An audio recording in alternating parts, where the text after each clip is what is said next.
আজকে আমার hardware level schematic diagram এবং আমার লেখা ডায়াগ্রাম দিয়ে আমরা একটি ক্লাস দিয়েছি। এটি হচ্ছে বিআরএম সেকশন হাব আর্কিটেকচার মাদারবোর্ডে, অর্থাৎ যে মাদারবোর্ডগুলোর মধ্যে 775 পিন আছে এবং নর্থ ব্রিজ, সাউথ ব্রিজ এবং সিপিইউ আলাদাভাবে আছে, এগুলো হচ্ছে মূলত হাব আর্কিটেকচার মাদারবোর্ড।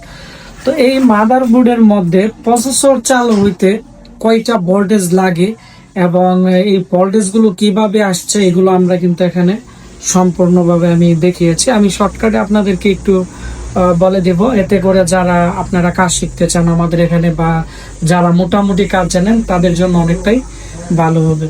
তো প্রথমত হচ্ছে 1.1 যে প্রসেসরের যে ভোল্টেজ আছে এগুলো, এই ভোল্টেজটা, আর যে হাব আর্কিটেকচার মাদারবোর্ডের মধ্যে সিপিইউ আর যেগুলো হচ্ছে আপডেট মাদারবোর্ড এগুলোতে ব্যবহার করে এপিইউ, মানে এর মধ্যে গ্রাফিক্সের ভোল্টেজও থাকে।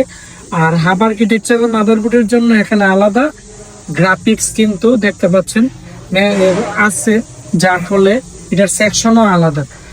তো এখানে প্রথমত হচ্ছে ATX 12 ভোল্ট থেকে মেইন মুসপেক্টের ড্রেনে আসবে 12 ভোল্টেজ, এন চ্যানেল মুসপেক্ট হয়ে জোর, মানে মেইন এবং সাপোর্টিং এর কাজ গ্রাউন্ড করার পরে, আর এই আইসি এই দুই মুসপেক্টর ট্রিগার করার পরে 1.1 বা 1.2 বা 1.4 মানে প্রসেসরের রিকোয়ারমেন্ট অনুযায়ী কিন্তু এই ভোল্টেজটা কম বেশি হয় এবং এখানে এম্পিয়ার একটু বেশি থাকবে, 35, 40, 42 এরকম এম্পিয়ার থাকবে, কিন্তু হাই ভোল্টেজকে লো ভোল্টেজ করে দিবে।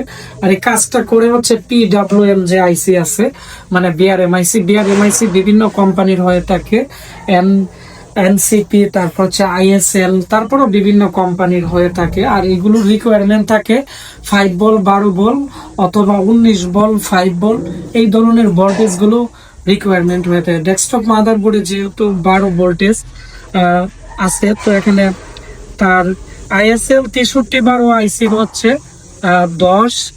10 নাম্বার পিনে থাকবে 5 ভোল্টেজ। এখানে 5 ভোল্টেজ আমরা দিয়ে দিছি এখানে পুল আপ রেজিস্টারের মাধ্যমে।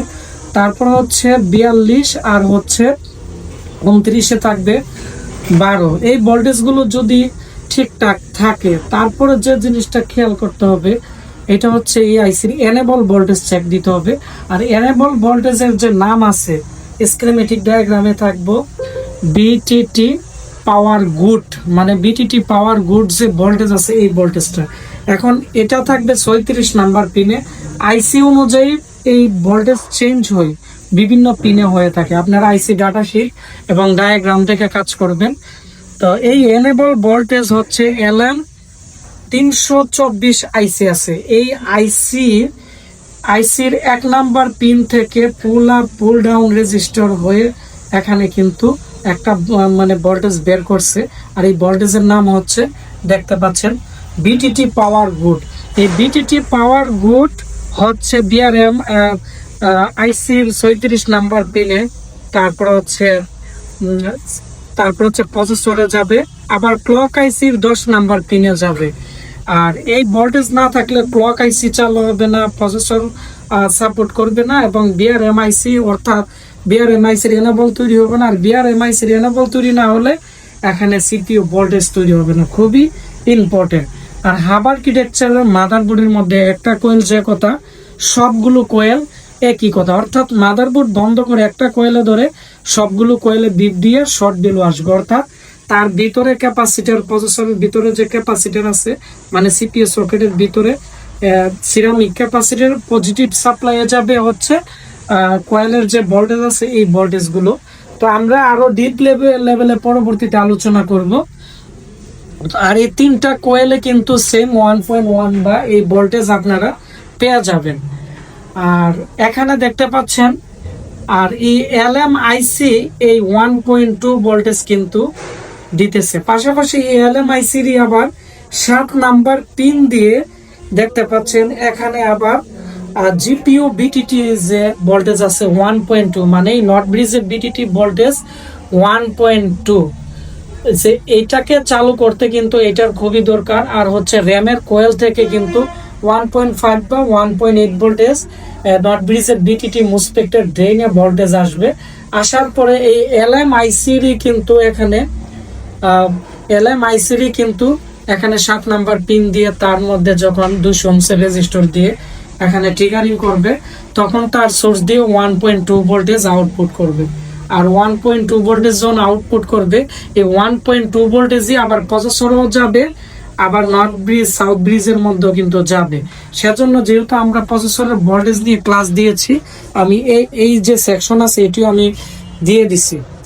তারপর হচ্ছে